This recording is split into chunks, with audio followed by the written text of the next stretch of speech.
10:25, 10:30 in the morning. Amoy alak siya. At kung ako ang pahulain, kung ano yung alak na yon, whiskey. Pero, hindi ko naman siya nakita nag-inom ng whiskey. Nakikita ko siya lagi umiinom ng champagne. Pero amoy alak siya at 10:30 in the morning. Doon na-confirm yung decision ko na mag-resign.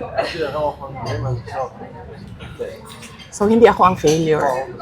Siguro, ang failure is yung 10:30 pa lang ng umaga, amoy alak ka na. Good afternoon, Vice President Inday Sara Duterte.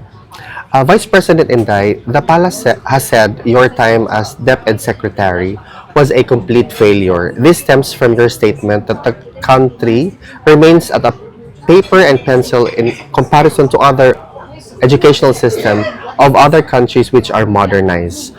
What is your response to that, ma'am? Oh, thank you, Alvin and Tourism, for this opportunity to speak, and explain my side. Unang-una, masabi ko yon na we are truly behind sa education system natin compared to more developed countries around the world. And that is true. That is an observation. That is a fact of the Philippines. And I have all the right to say kung ano yung katotohanan ng bansa natin.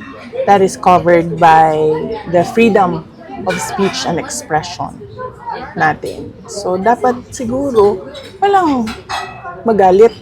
Kasi yun naman yung katotohanan ng bansa natin eh. Saan ba tayo magsisimula mag-isip ng mga solusyon kung hindi natin tanggapin na mayroong problema yung bayan? Pangalawa, hindi ko maintindihan saan nanggagaling yung total failure ako as a Department of Education Secretary. Kasi iba yung actions ni BBM noong ako ay nag-tender ng resignation. Kung maalala ninyo, that was June 19, 2024. It was a Wednesday. Matagal ko na pinag-isipan yung pagre-resign.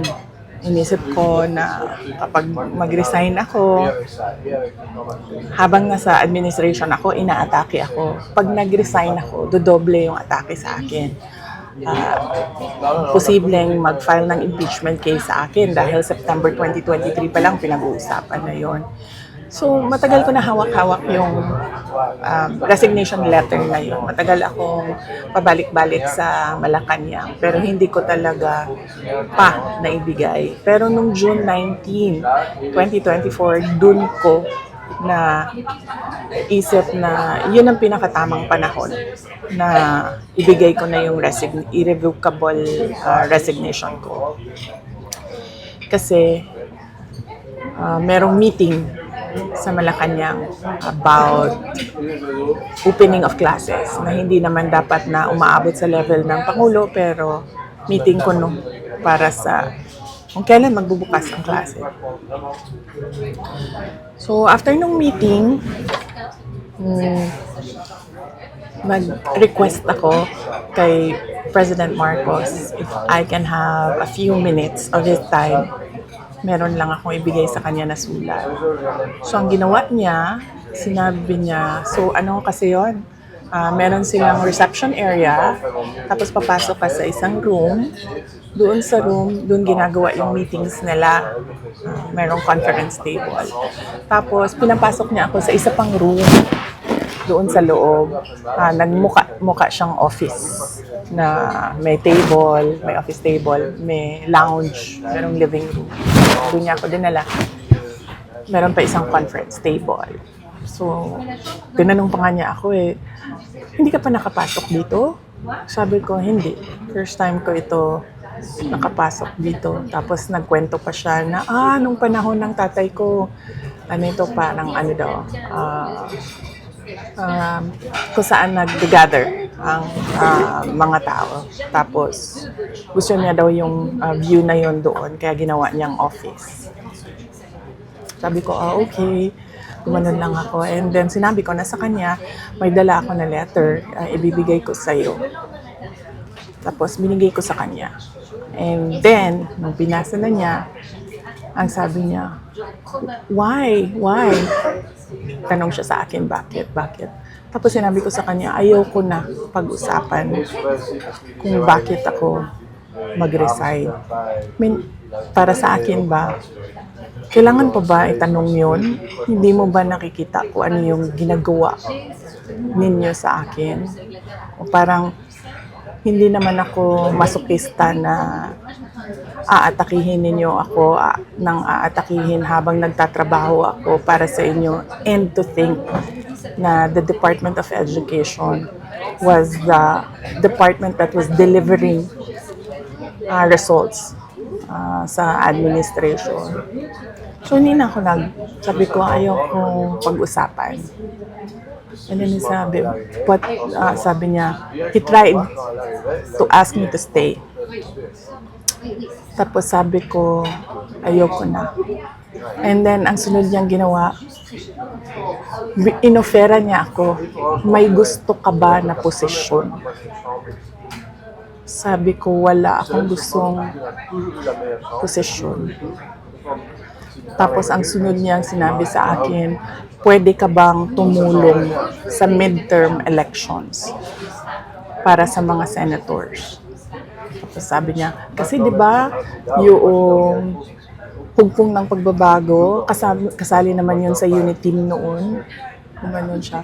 Sabi ko, hindi ko, pag-iisipan ko, pero wala pa akong plano para sa 2025 midterm elections ng senators.